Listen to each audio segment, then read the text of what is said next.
할렐루야. 주의 이름으로 사랑하고 축복합니다.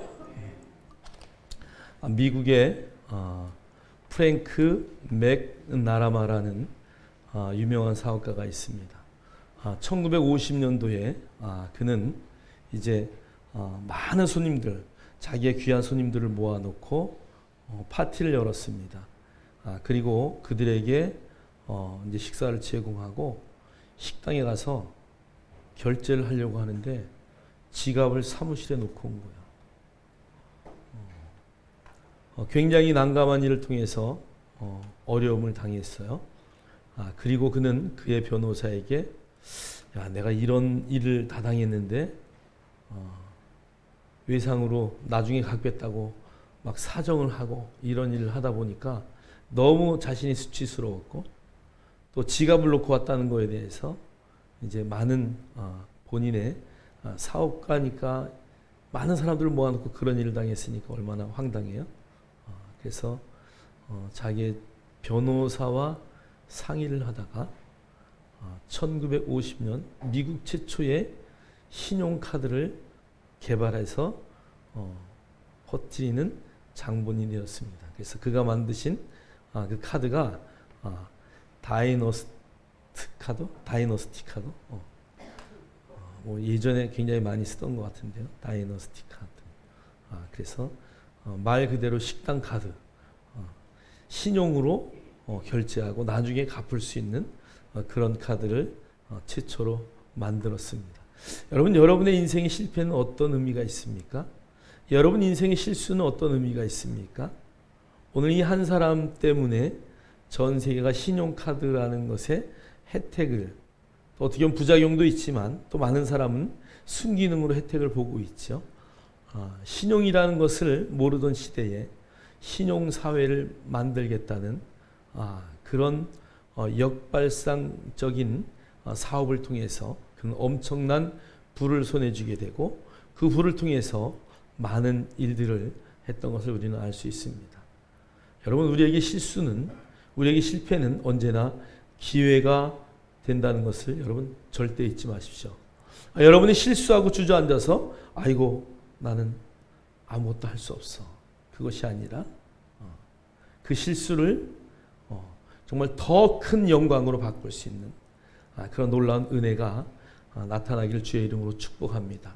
여러분, 우리는 찬양을 할 때 하나님은 실수하지 않으신다는 찬양을 하십니다. 그런데 성경을 보면 하나님이 후회하셨다는 말씀이 굉장히 많이 나옵니다.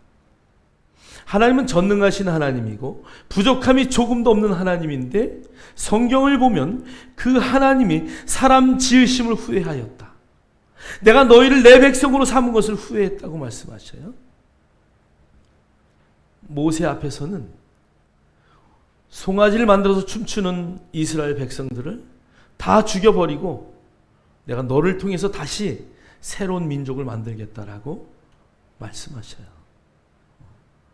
그럴 때 모세가 하나님 앞에 기도하죠. 여러분, 하나님은 실수하지 아니하신다고 성경은 말하고 있는데 하나님이 어떻게 후회하셨을까요? 실수하지 않고 실패하지 않는 하나님이 어떻게 후회하셨을까요? 성경을 다시 한번 조명하면서 하나님의 말씀을 주시고 그 말씀을 받은 하나님의 백성들이 말씀을 지키지 않아서, 말씀대로 살지 않아서, 아니 분명히 언약을 피를 뿌리면서 했음에도 불구하고 그들이 말씀 지키지 않는 것에 대해서 굉장히 마음 아파하셔요. 하나님은 그들이 하나님의 말씀을 지키고 하나님이 약속하신 복을 받기를 원하시는 분입니다.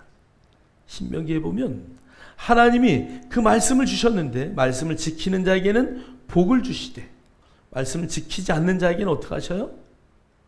저주를 하신대요. 왜 그런 일이 있을까요? 왜 그런 상황이 왔을까요? 인간의 타락 때문에 그런 거예요. 그래서 여러분 미국의 법을 보면 미국의 법은 굉장히 특히 이 성경적인 나라들의 법을 보면 굉장히 법이 가혹합니다. 여러분 미국의 아주 악질인 범인에게 사형을 언도하지 않고 1600년의 감옥형을 내려요. 죽어서도 그 시신이 감옥에서 나오지 못하는 거야. 그러니까 법을 굉장히 악인의 상태다 놓고 법을 정하기 때문에 법이 굉장히 엄합니다. 근데 우리 동양은 선설, 모든 사람은 태어나서부터 착해 원래. 그런데 자라면서 죄를 알고 범죄를 행하게 되어 있어. 그래서 사람은 선하다라는 기준에 세웠기 때문에 법이 좀 그건 봐줘야지 이런 쪽으로 가요. 그래서 1심, 2심, 3심을 하다 보면 3심 가서는 형량이 엄청 가벼워지게 되고요. 그런 부작용이 있어요. 여러분 법은 엄격해야 되는 것이죠. 왜요? 인간이 악하기 때문에. 그러나 그 법으로는 인간을 다스릴 수 없기 때문에 하나님이 이제 새로운 법을 세우는 그런 역사가 나타납니다. 오늘 말씀을 통해서 저와 여러분이 은혜 받고자 하는 것은 하나님의 말씀이 오늘 우리에게 과연 어떤 의미가 있느냐, 하나님의 말씀이 과연 무엇이냐, 이것을 말씀을 통해서 한번 확신하시고 말씀으로 다시 확인하시고 여러분의 삶을 완전히 바꿀 수 있는 그런 개혁의 날이 되기를 주의 이름으로 축복합니다. 자, 우리 한번 성경을 한번 보세요. 자, 우리 한번 출애굽기 31장 18절, 31장 18절 우리 다 같이 한 목소리로 읽겠습니다. 시작. 여호와께서 시내산 위에서 모세에게 이르시기를 마치실 때에 진급한 돌을 모세에게 주시니 이는 돌판이요 하나님이 친히 쓰신 것이더라. 아멘. 우리가 십계라는 영화를 보면 돌판에다가 하나님의 손가락이 나타나서 쭉 하니까 돌이 푹 파이면서 글씨가 써져요. 여러분 왜 돌에다 글씨를 썼을까요? 세월이 흘러도 돌에 새긴 것은 어떻게 돼요? 잘 없어지지 않으니까. 근데 여러분 어디 가서 비석 같은 거 오래된 거 보면 글씨가 다 지워졌죠, 그죠? 돌에다 새겼어도 지워져요. 근데 하나님이 그것을 돌판에다 쓰셨대요. 여러분 그리고 그것을 율법을 주셨다라고 표현하지 않고 율법을 세웠다라고 말씀하고 있어요. 오늘 우리 성경에 로마서 9장에 율법을 세우신 것 이렇게 나와 있어요. 그러니까 맨 처음에 하나님은 우리를 뭘 삼으셨어요? 양자 삼으셨어요. 그 다음에 영광을 주셨어요. 그 다음에 언약들을 주셨어요. 그 다음에 율법을 주셨다 이렇게 표현하지 않고 율법을 세우신 것이라고 표현했어요. 그래서 헬라어의 세우신 것의 의미는 주셨다, 공포했다 여러 가지 의미가 있지만 나라를 세우듯이 율법은 우리에게 어떤 수요의 의미라기보다는 세웠다, 하나님의 새로운 법을 세웠다라는 의미가 더 정확하게 우리 마음속에 새겨지는 거예요. 여러분 그 세웠다라는 의미는 뭐예요? 어떤 경우에도 넘어지지 않는, 어떤 경우에도 1.1획도 변하지 않는 그런 놀라운 법이었다라는 것을 우리에게 말씀하고 있어요. 자, 오늘 성경을 보니까 하나님이 그래서 그것을 돌판에다 쓰셨어요. 출애굽기 34장 28절은 여호와께서는 언약의 말씀 곧 십계명을 그 판들에 기록하셨더라. 여러분 모세가 하나님 앞에 시내산에서 말씀을 받을 때 십계명만 받은 게 아니에요. 율법만 받은 게 아니에요. 율법과 뭐를 받았어요? 예? 오제사 7절기를 같이 받았어요. 그래서 여러분이 출애굽기를 쭉 읽으시면 그 출애굽기, 민수기, 레위기 이렇게 쭉 가다 보면 그 말씀을 받은 세세한 내용들이 지금 뒤에 계속 이어서 나오는 거죠. 하나님은 뭘 먹어라, 먹지 말라 이런 것까지도 그 위에서 다 주셨어요. 자, 그러면서 그걸 대표적으로 십계명 이러는데, 너희가 그 법을 어겼을 때에 어떻게 너희가 용서받을래? 그러니까 오제사 7절기 5가지의 제사의 방법으로 7절기에 나한테 나와라. 그래서 그것을 같이 주셨어요. 그래서 여러분이 시내산 생각하면 십계명을 받은 것, 이것은 대표적인 것이고, 그 안에는 오제사 7절기 그 중요한 것을 주셨어요. 왜 주셨을까요? 율법을 지키되 인간이 악하기 때문에 완전히 지키지 못함을 알기 때문에 너희들이 범죄하면 죽는데, 죽을 수밖에 없는 상황인데 너희들이 뭘 해서 예배를 통해서 나에게 나와서 그 죄를 용서받을 것을 말씀하시기에 바로 시내산에서 주신 모든 말씀이에요. 자, 그러니까 여러분, 법을 어기면 어떻게 해야 돼요? 예배해야지. 여러분, 누구와 싸웠어요? 그럼 어떻게 해야 돼요? 예배를 통해서 하나님 앞에 그것을 고하고 용서함을 받고 서로 용서하는 거예요. 내가 어떤 사람을 죽였어요. 여러분, 유대인의 법은 도피성이라는 데가 있어요. 죽였는데 어떻게 죽였느냐가 중요해요. 고의적으로 죽였느냐? 아니면 나무 팰라고 도끼질을 하는데 도끼가 날아가서 죽었냐? 실수를 해서 죽였냐? 그래서 엄청난 차이가 있어요. 그러면 실수를 했을 경우에는 어디로? 도피성으로 뛰어가는 거예요. 하나님은 그런 법들을 시내산에서 다 주신 거예요. 그래서 그 도피성으로 가서 죄인이, 제사장이 죽는 그날까지 거기에 은둔 생활을 하게 되어 있어요. 자, 그러니까 하나님은 백성들이 그 법을 다 지키지 못할 것까지 이미 아셨어요. 문제는 뭐냐? 못 지켰을 때 하나님 앞에 그 문제를 가지고 나오느냐? 그것을 지금 성경은 계속 이야기하고 있는 거예요. 저와 여러분, 우리도 의인이에요. 그러나 우리가 실수하고 실패할 때가 있어요. 잘못을 저지를 때가 있어요. 완전하게 말씀으로 성숙하기 전에는 그럴 수 있어요. 여러분이 훈련하는 단계에서도 그럴 수 있어요. 그럴 때마다 우리에게 중요한 것은 하나님께로 가는 것이에요. 예배 자리로 나오는 것이에요. 하나님 앞에 온전히 나를 내려놓을 수 있는 그런 은혜가 필요한 것이죠. 할렐루야.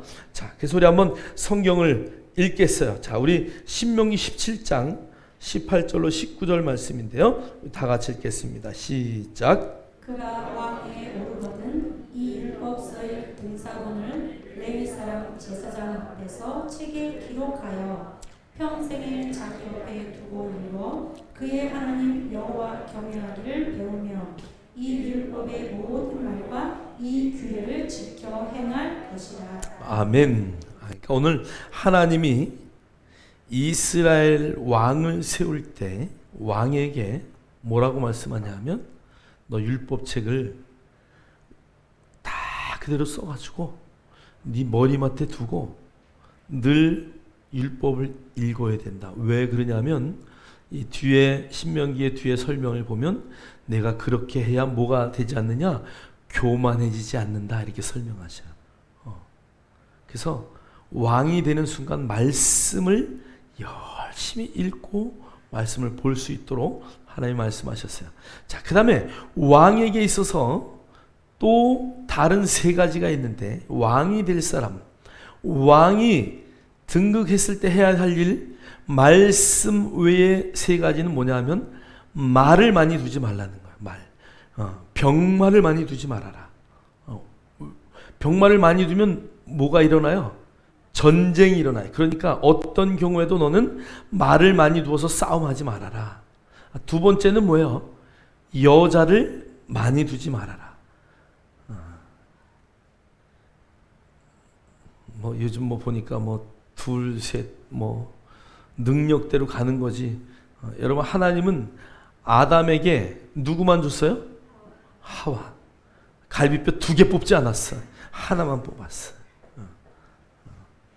자, 그래서 여자를 많이 두는 건 왕에게 사실 허락하지 않았어요. 근데 이스라엘 왕들을 한번 보세요. 얼마나 많은 여자를. 솔로몬은 몇 명을 뒀다고요? 난 어떻게 관리했는지 궁금해. 자, 그 다음에 세 번째는 은금을 가까이 하지 말아라. 권력 가진 자들 다 뭐가 문제에 나중에? 그 돈 때문에 문제, 돈 때문에. 사랑하는 성도 여러분, 여러분은 왕이요 제사장임을 믿습니다. 그렇기 때문에 여러분이 뭐라고요? 왕이요 제사장. 그 다음에 말씀을 맡은 자니까 예언자예요. 여러분에게 그 삼직이 다 있는 거예요. 자, 그러니까 왕이니까 첫째 뭘 갖지 말라고? 병마를 많이 갖지 말아라. 절대 싸우지 말라 그 얘기야. 두 번째, 한 여자 한 남자로 만족해라. 세 번째, 아무리 많이 쌓아도 의미가 없어. 그 다음에 말씀을 늘 가까이 해라. 오늘 이 말은 왕들에게 한 말이에요. 즉 저와 여러분에게 한 하나님의 말씀임을 믿습니다. 그냥 하나님은 늘 우리 안에 풍족하게 주시는 분이에요. 자, 우리 한번 그래서 말씀을 세우는 것이 너무 중요하기에 하나님은 그 시대를 대표하는 권력자에게 말씀을 늘 읽어라. 그래 네가 교만하여 넘어지지 않을 것이다 라고 말씀하셨어요. 자, 우리 신명기 28장 1절로 6절 우리 다 같이 읽겠습니다. 시작. 내가 내 하나님 여호와의 말씀을 삼가 듣고 내가 오늘 내게 명령하는 그의 모든 명령을 지켜 행하면 내 하나님 여호와께서 너를 세계 모든 민족 위에 뛰어나게 하실 것이라. 내가 내 하나님 여호와의 말씀을 청종하면 이 모든 복이 내게 임하며 내게 이르리니 성읍에서도 복을 받고 들에서도 복을 받을 것이며 내 몸의 자녀와 내 토지의 소산과 내 짐승의 새끼와 소와 양의 새끼가 복을 받을 것이며 내 강주리와 떡반죽 그릇이 복을 받을 것이며 내가 들어와도 복을 받고 나가도 복을 받을 것이니라. 아멘. 아멘. 그러니까 하나님은 말씀을 행하는 것에 모든 복을 주셨어요. 그러니까 말씀대로만 살면 하나도 문제될 게 없어. 아멘 소리가 너무 작아. 제 말을 못 믿으시나요? 제 말은 안 믿어도 되는데 말씀을 믿으세요. 말씀대로 살면 여러분 복이 넘침을 믿습니다. 아니 믿습니다도 이거 잘못된 거야. 말씀대로 살면 복이 그대로 임합니다. 오늘 보니까 막 들에서도 뭐 들어가도 나가도 떡장 뭐 광주리 끓이세 뭐 하여간 하나님이 줄 수 있는 것은 다 주시는 거야. 어떻게 하면? 말씀대로만 살면.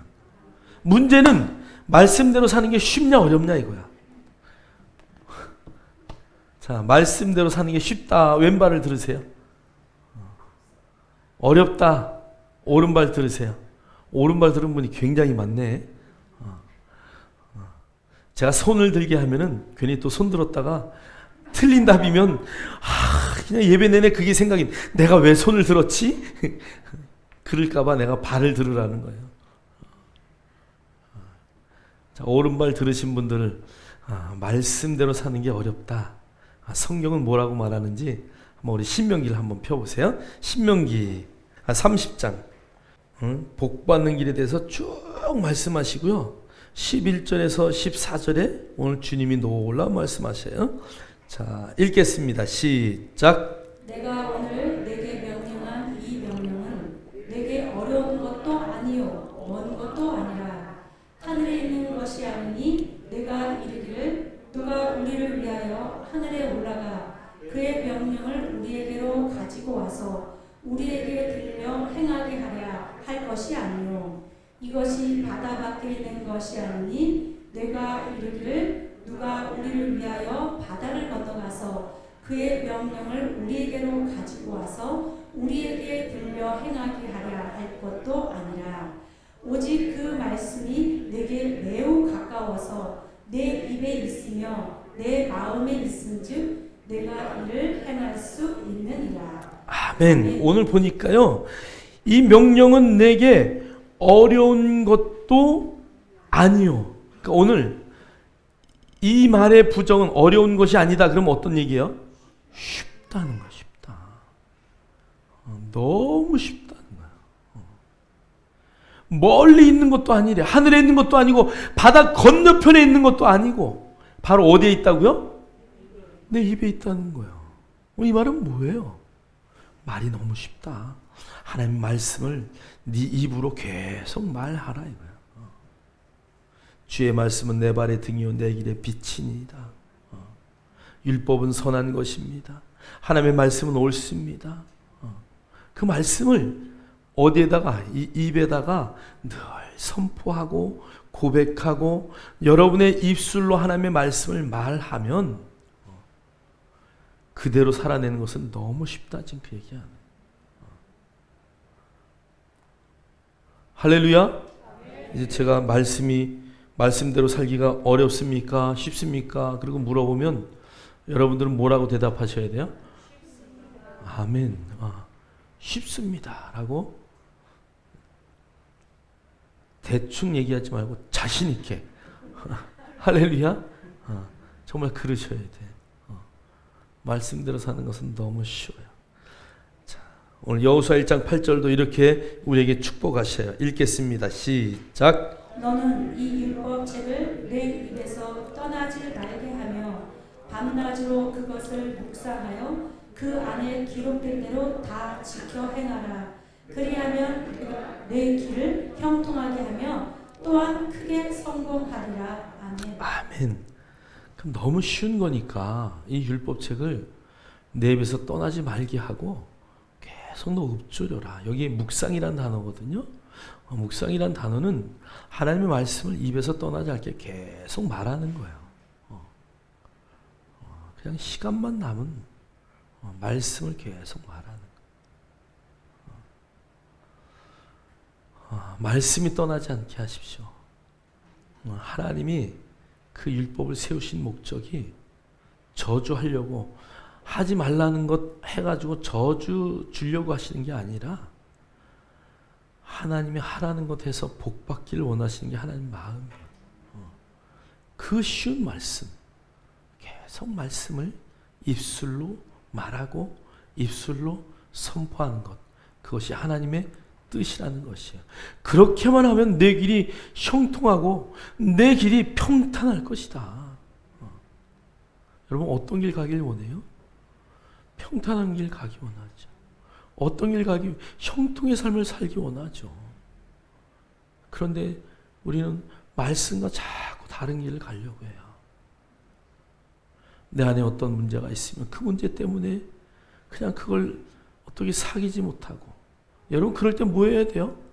나는 하나님의 자녀입니다. 하나님의 자녀가 이런 것 하나 못 이깁니까? 그리고 하나님 앞에 계속 말씀을 고백하고 선포하는 거예요. 어떤 분이 저에게 목사님 전도를 어떻게 해야 돼요? 전도를 어떻게 해야 돼요? 앉아서 전도할 수 있어요? 전도는 뭐예요? 나가는 거예요. 나가는 거. 다른 방법이 없어요. 전도의 이론이 아무리 이론이 화려해도 나가지 않으면 아무 일도 일어나지 않습니다. 물론 기도하다가 하나님의 특별한 은사를 받을 수는 있겠죠. 여러분 전도의 비결은 나가야 되듯이 말씀의 삶을 사는 비결은 하루 종일 말씀을 내 입에 달고 사는 거야. 다른 거 없어요. 어떤 분이 간증하는데 이런 이야기 하더라고요. 당신의 정체는 당신의 휴대폰 안에 있습니다.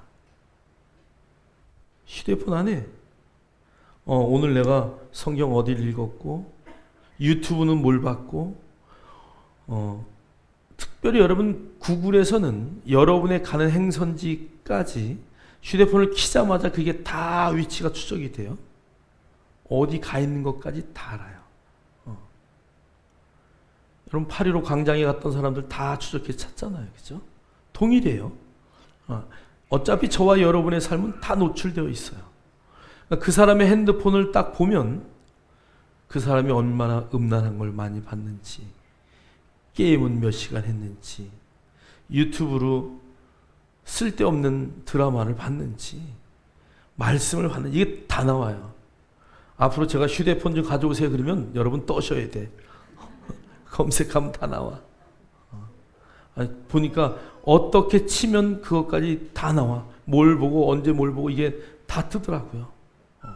전문가들은 뭐 숫자 같은 걸 다 넣으니까 24시간 동안 그 핸드폰으로 본 모든 것이 쫙 리스트가 나와요. 내 거 추적당할까봐 내가 조심해야 돼. 무슨 말씀인지 이해되셔요? 여러분, 이런 컴퓨터도 그런데 하나님은요, 여러분의 심령 어떤 생각하는 것까지 다 추적하셔요. 여러분이 형통한 삶을 살길 원하신다면 말씀을 말하세요. 말씀만 붙드세요.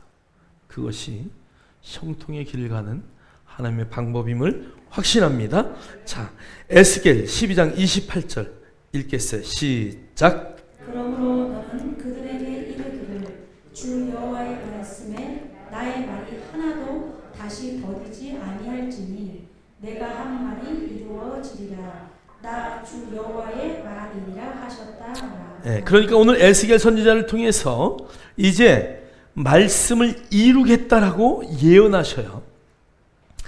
자, 인간들에게 말씀을 줬는데, 이스라엘 백성에게 말씀을 줬는데 그들이 말씀, 그 세워진 말씀대로 살지 못해요.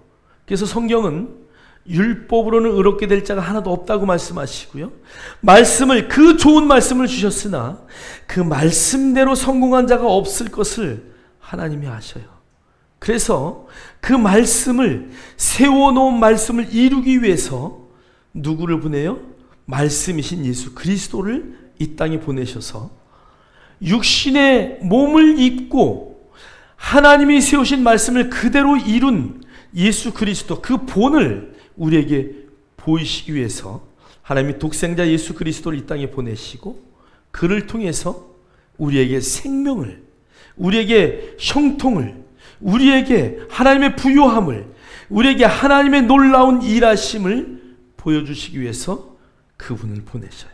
자, 우리 한번 마태복음 1장 20절로 22절 읽겠습니다. 시작. 이 일을 생각할 때에 주의 사자가 현몽하여 이르되 다윗의 자손 요셉아 내 아내 마리아 데려오기를 무서워하지 말라.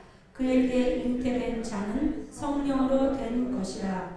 아들을 낳으리니 이름을 예수라 하라. 이는 그가 자기 백성을 그들의 죄에서 구원할 자이심이라 하니라. 이 모든 일이 된 것은 주께서 선지자로 하신 말씀을 이루려 하시니 이르시되. 아멘. 그러니까 선지자의 말씀을 이루기 위하셔서 오늘 에스겔 뿐이 아니라 에레미야, 이사야, 그 선지자들을 통해서 내가 한 아기를, 처녀를 통해서 잉태할 텐데 그가 내 말을 이룰 것이다. 그러면서 예언한 그 약속의 말씀의 증거가 바로 예수 그리스도예요. 그래서 오늘 그 예수 그리스도께서 이 땅에 오시는데 그 아기는 성령으로 잉태된 것이고 그 이름은 예수라고 할 것이다 라고 예언하시고 그분이 그대로 오시는 사건이 바로 예수님이 이 땅에 오시는 사건이에요. 예수님의 족보가 마태복음 1장에 쫙 나와요. 오늘 저녁에 제가 좀 깊이 있게 그 부분을 설교를 하려고 하는데 오늘 저녁 예배 때 꼭 나오세요. 말도 안 되는 족보와 말도 안 되는 여인들에게서 예수님이 오셔요. 그것을 성경은 에게서라는 단어로 축약을 해요. 그런데 성경은 오늘 그 여자의 후손으로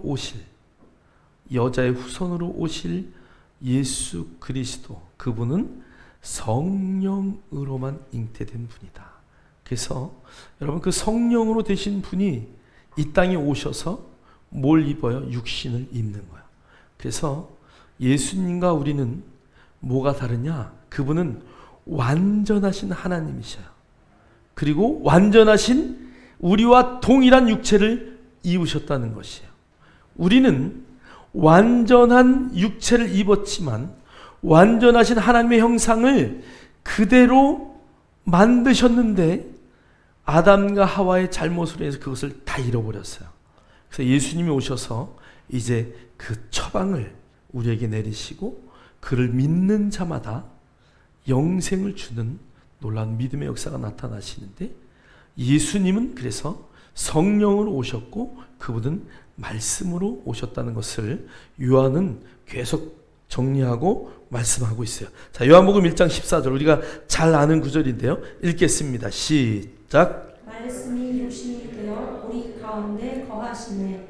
우리가 그의 영광을 보니 아버지의 독생자의 영광이요 은혜와 진리가 충만하더라. 아멘. 아멘. 그러니까 말씀이 육신이 되신 이유가 무엇인 줄 알겠죠? 하나님이 세우신 그 법을 범죄한 인간은 그 법을 통해서 의롭게 될 수 없고 그 법을 다 지킬 수가 없어요. 그런데 하나님이 그 약속하신 것을 깨실 수가 없으니까 말씀을 이룰 자를 보내신데 그분이 바로 예수 그리스도였다. 그래서 그분은 성령으로 잉태되었는데 요한이 다시 1장 14절을 통해서 그분은 말씀이 육신이 되신 분이구나. 말씀이 육신이 어떻게 될까? 말씀이 어떻게 육신이 되었을까? 제가 묵상을 하다 말씀이 어떻게 육신이 될까? 말씀이 어떻게 육신이 될까요? 그래서 그 부분은 영적인 부분이에요. 우리의 인간적인 눈으로 확인할 수 없는 거야. 근데 그것을 니고데모를 통해서 주님이 말씀하셔요. 거듭나면 그렇게 된다. 여러분, 거듭나는 게 놀라운 비밀이에요. 근데 그 거듭남의 사건은 개인적인 사건이에요. 그래서 저 사람은 열심히 뭐 이렇게 말씀 읽고 하는 거 보니까 거듭난 것 같아요. 아니요. 누구만 알 수 있다고요? 아버지만 알 수 있어요. 주님만 알 수 있어요. 그래서 외모를 보고 절대 판단하면 안 돼요. 어떠한 경우도 여러분은 판단하지 않기를 주의 이름으로 축복합니다. 그러나 우리가 예수를 내 입으로 고백한 믿음의 공동체 안에 있기 때문에 우리는 확신을 갖고 사는 거야. 무슨 말인지 이해가 되셔요? 확신을 갖고 살아요. 내가 구원받은 것은 나와 하나님만 알아요. 그래서 그 구원을 여러분이 확신하는 삶은 너무 중요해요. 여러분, 구원받을 때 그 구원은 너무 중요합니다. 성경이 그것을 입으로 시인하여 마음으로 믿어 입으로 시인하면 구원을 받았다고 말해요. 여러분이 마음으로 믿고 입으로 시인하는 일이 쉬웠던 분 한번 발 들어보세요. 마음으로 믿고 입으로 시인하는데 굉장히 어려웠다. 한번 손 들어보세요. 이 손을 안 든 게 이게 은혜라니까. 제가 다 안 들 줄 알고 제가 얘기한 거예요. 손 들으라고. 제가 병원 전도하고 뭐 전도하면서 안 따라해요. 안 따라해. 아무리 옆에서 같이 따라해줘도 안 따라해요. 여러분이 구원받을 백성이 아니었다면 저는 확신해요. 사단이 입을 못 열게 아마 꿰매던가 막았을 거야. 근데 구원받을 백성이 확신하기 때문에 사단이 접근하지 못하는 거예요. 여러분과 구원받을 때 주신 은혜, 그 믿음은 한번 따라서 어마어마한 은혜다. 여러분, 어마어마한 은혜일 뿐 아니라 그것은 어마어마한 믿음이에요. 믿음. 여러분이 그걸 믿음으로 고백했기에 구원을 받은 거예요. 여러분, 그러니까 우리가 믿음이 없어요, 이런 말은 절대 하면 안 되는 거예요. 왜요? 구원받을 때 예수님이 이 땅에 뭐 때문에 오셨다 그랬어요? 너희들 구원하러 오셨다 그랬잖아요. 예수님이 오신 목적이 우리가 마음으로 믿고 입으로 시인할 때 그게 이루어졌단 말이죠. 얼마나 큰 믿음이에요. 여러분, 그 믿음 갖고 있는 사람은 세상을 능히 이기는 믿음입니다. 할렐루야. 당신의 믿음은 대단한 믿음입니다. 찔르세요. 여러분의 믿음은, 이 구원받은 믿음은 대단한 믿음이야.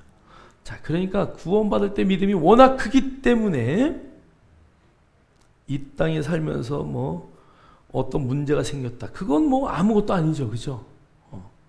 뭐 물질의 문제, 부여의 문제, 여러분 그 실수를 통해서 크리스찬이잖아요. 그 실수를 통해서 놀라운 역전의 기회가 생깁니다. 여러분, 여러분의 인생에 어떠한 문제가 생겼을 때 하나님이 이 문제가 어디서부터 온 겁니까? 내가 이 문제를 뛰어넘어서 어떤 영광을 보기 원합니까? 여러분, 건강이 안 좋은 분도 계속 선포하세요. 믿음으로 선포하세요. 제 얘기를 할 수밖에 없어요. 우리 아이들 키울 때 늘 우리 사모하고 저하고 안수했어요. 아이들 병원에 가서 한번 수술한 적이 없어요.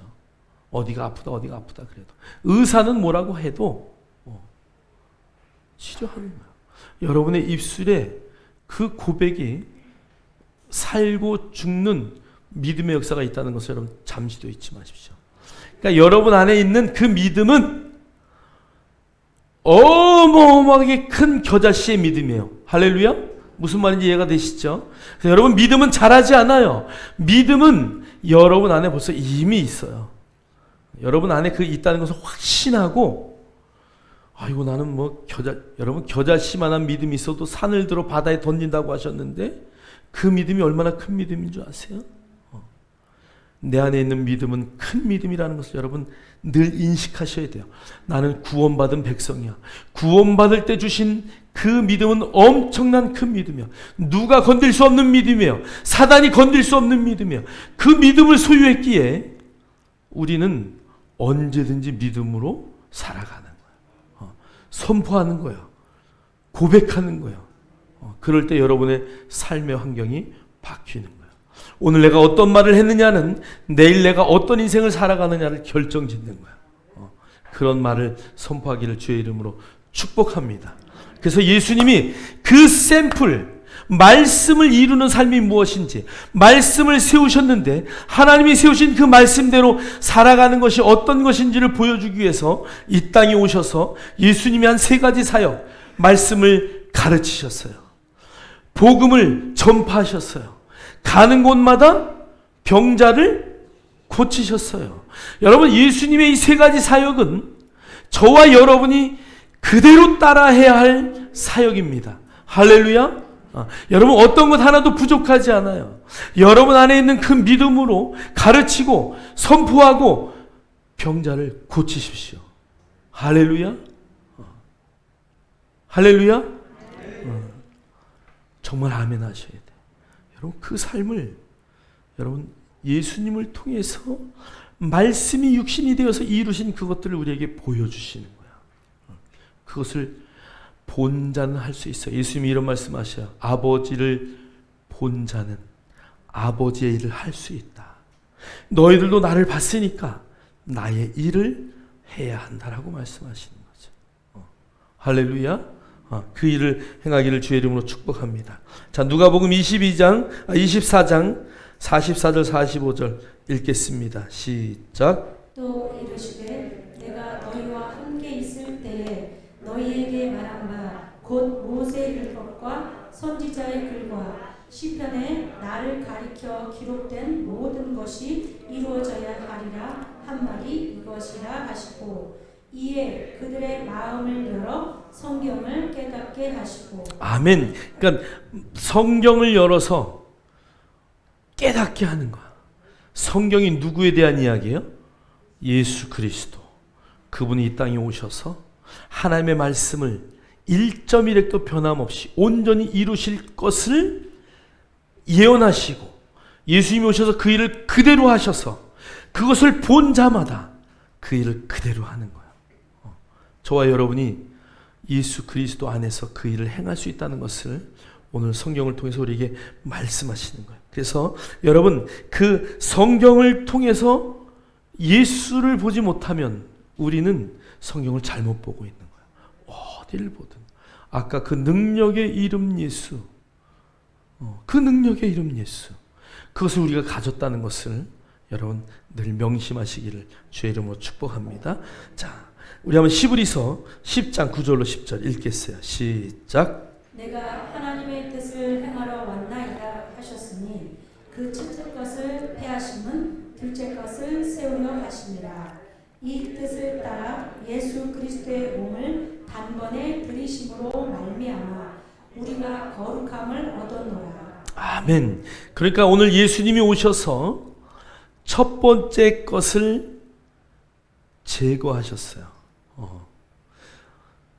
그것을 성경은 다른 곳에 율법을 완성하셨다 이렇게 말해요. 첫 번째 것에 문제 있는 것들을 예수님이 완전히 제거하시고, 왜 그것을 지키지 못했나? 보지 못해서, 성경을 통해서 예수 그리스도를 알지 못했기 때문에. 그래서 그것을 다시 이루기 위해서 주님이 율법을 완전히 세우시는 거예요. 완전한 것으로. 자, 그랬으니까 하나님이 세우신 것을 사람이 그대로 살지 못해서 예수님이 오셔서 다시 그것을 정확하게 세우셔요. 율법을 오해하고 율법을 잘못 이해하고 율법에 대한 모든 것을 잘 모르는 그들에게 다시 율법을 세우심으로 완벽하게 하나님의 뜻을 보여주시는 그 예수 그리스도를 통해서 저와 여러분이 그 일을 행할 수 있다는 것을 오늘 성경은 말씀하고 있어요. 자, 로마서 10장 4절은 이렇게 말해요. 그리스도는 모든 믿는 자에게 의를 이루기 위하여 율법의 마침이 되시니라. 그래서 율법의 마침, 여기는 텔로스라는 단어인데 끝이요, 결론이요, 목적과 목표가 되었다는 것이요. 그러니까 예수 그리스도를 통해서 율법을 완전히 이루셨다는 거예요. 저와 여러분은 어떤 율법을 보고 있나요? 완전히 이루신 그 하나님의 말씀을 우리는 보고 있다는 것이요. 할렐루야. 그러니까 여러분 성경을 읽을 때마다 맞아, 이거야, 그리고 그냥 지나가지 마시고 이거야, 그러면 그것을 계속 입술로 그 말씀을 계속 반복하세요.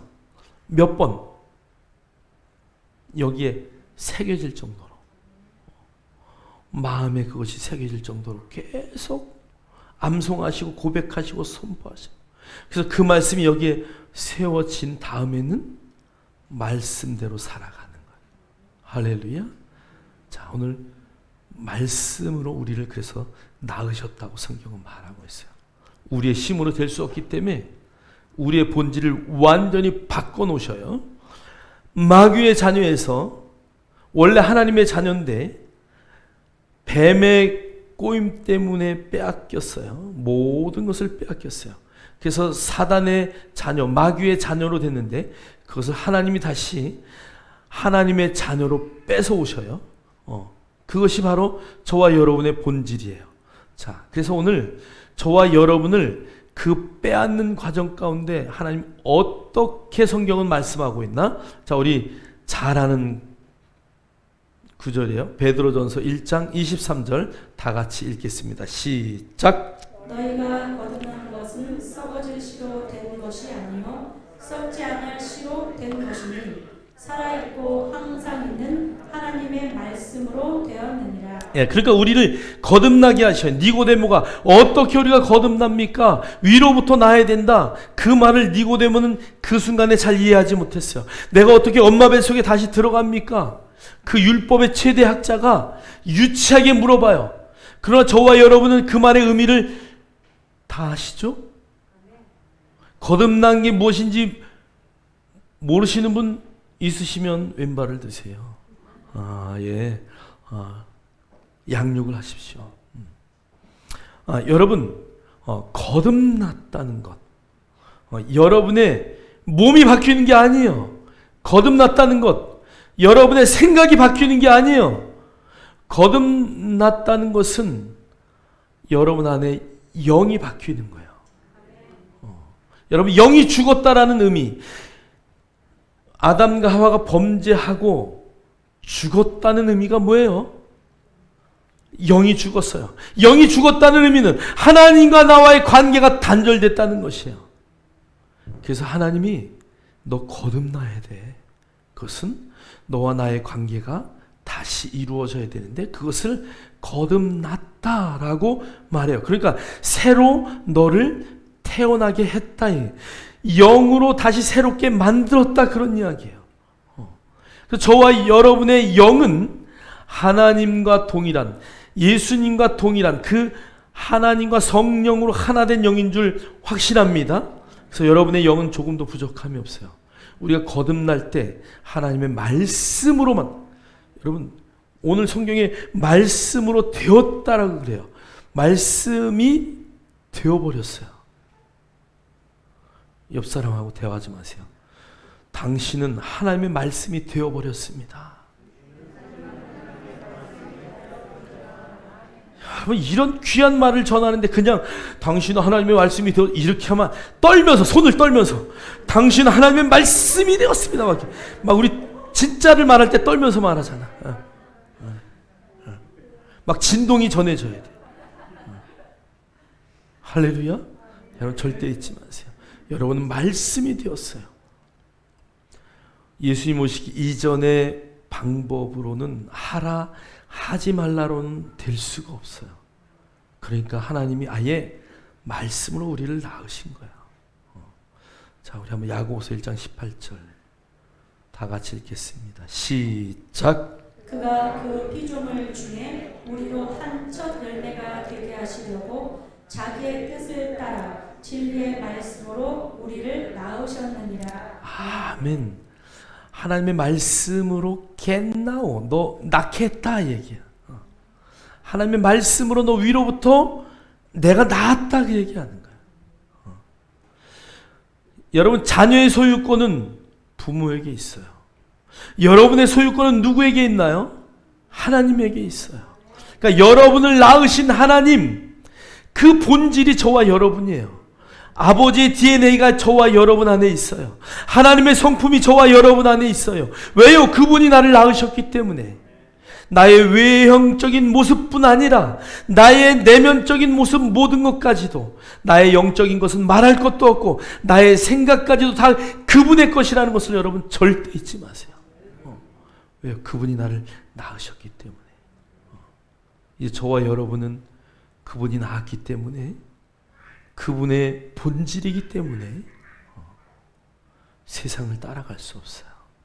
세상을 사랑할 수 없어요.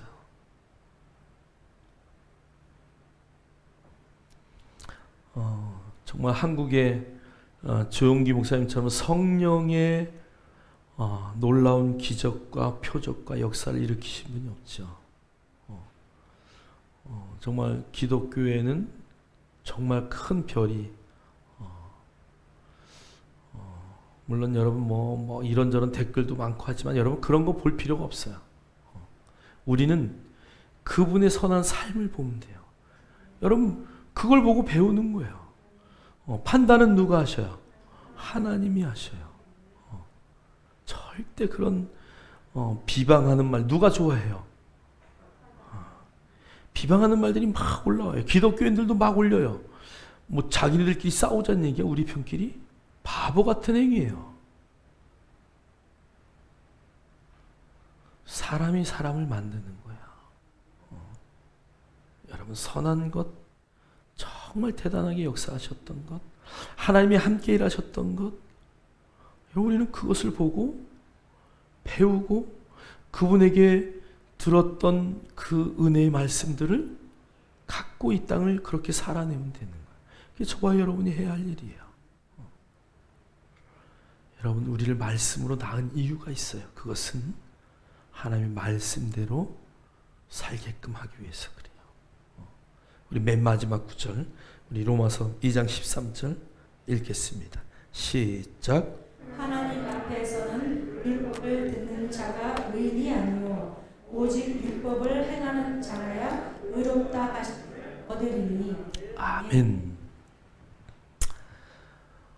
고양이가 임신을 했나 봐요.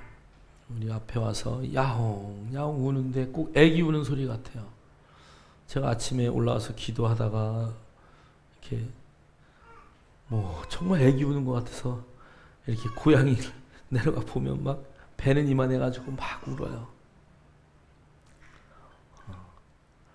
그 내가 야, 너 여기 와서 울지 말고 좀 저기 딴 데 가서 좀 울어라. 내가 너 아주 애기 우는 것 같아서 내가 애처로워 죽겠다. 내 말을 알아들을까 못 알아들을까? 못 알아들어. 야, 너 임신했는데 저기 좀 어디 너 집에 가가지고 네 집에서 좀 배 힘들지도 않냐? 조용히 좀 앉아서 좀 그러면 얼마나 편하냐 너도. 여러분, 고양이가 임신을 했어도 울고 돌아다니는 게 그놈의 뭐예요? 본성이에요. 본성. 내가 아무리 고양이 말을 하려고 해도 걔가 못 알아들을 것이고, 내가 아무리 고양이처럼 어떻게 내가 너가 대신 어떻게 해주고 싶어도 할 수가 없어요. 고양이는 고양이의 본성이 있어요. 사람은 사람의 본성이 있어요. 하나님의 자녀는 하나님의 자녀의 뭐가 있어요? 본성이 있어요. 누가 뭐라고 하지 않아도 본성을 따라 행하게 되어 있어요. 우리는 말씀으로 나왔기 때문에 말씀의 본성으로 살아갈 수밖에 없어요. 여러분, 율법을 듣는 자가 의인이 아니요 오직 율법을 행하는 자라야 의롭다 하심을 얻으니라. 여러분, 우리는 이미 말씀으로 의롭게 되었기 때문에 말씀을 행할 수밖에 없는 자예요. 여러분, 확신하십니까? 내가 그런 본성을 갖고 있기 때문에 여러분, 우리는 내 안에 계신 성령의 음성, 하나님의 말씀이 말하는 대로 갈 수밖에 없는 삶이라는 것을 여러분 인정하셔야 돼요. 여러분, 우리는 돌아올 수 없는 강을 건넌 자들이에요. 이제 다시 애굽 땅으로 돌아갈 수 없어요. 그렇기 때문에 저와 여러분은 아무리 그곳에 부추가 생각이 나도, 아무리 그곳에 이빨에 끼게 먹었던 고기가 생각이 나도 그곳으로 돌아갈 수 없는 자라는 것을 여러분 인식하셔야 돼요. 우리는 오직 의로운 삶, 말씀이 말하는 삶으로 살아갈 수밖에 없어요.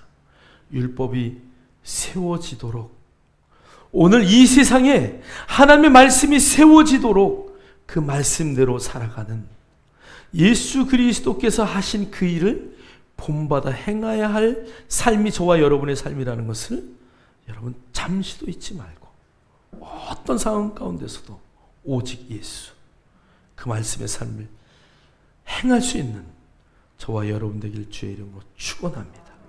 여러분의 말씀의 본성이 어떠한 환경 가운데서도 그 말씀의 본성으로 살아내는 그런 믿음의 역사가 있기를 주의 이름으로 축원합니다. 축원합니다. 기도합니다. 하나님 감사합니다. 오늘도 우리에게 말씀 주셔서 하나님의 은혜와 영광 가운데 거하게 하심에 감사합니다. 어떤 상황 가운데서도 하나님이 세우신 그 율법, 하나님이 세우신 그 말씀을 이루신 예수 그리스도, 그분의 뒤를 따라서 우리의 말씀의 본성을 따라 내 안에 계신 하나님의 음성을 따라 내가 말씀으로 나아졌다는 것을 늘 인식하시고 그 말씀을 따라 행하는 삶을 살아내게 하옵소서. 예수 그리스도 이름으로 감사하며 축복하며 기도하옵나이다.